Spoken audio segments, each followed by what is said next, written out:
Good morning, sixth graders. Happy Friday to you. It looks beautiful outside, so I hope you're able to get your schoolwork done as quickly as you can today, and then get outside and enjoy the beautiful afternoon.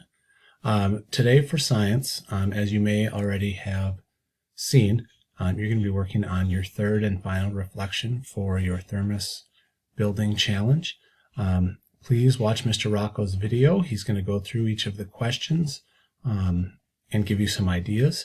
And what you'll need to do is to fill out the form that I've got up on the screen here. We've got some nice sentence frames on there for you to help you get started.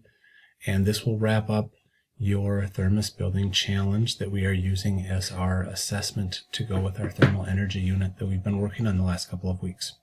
So if you have any questions, please let me know. I will have the Google Meet open this afternoon if you've got questions.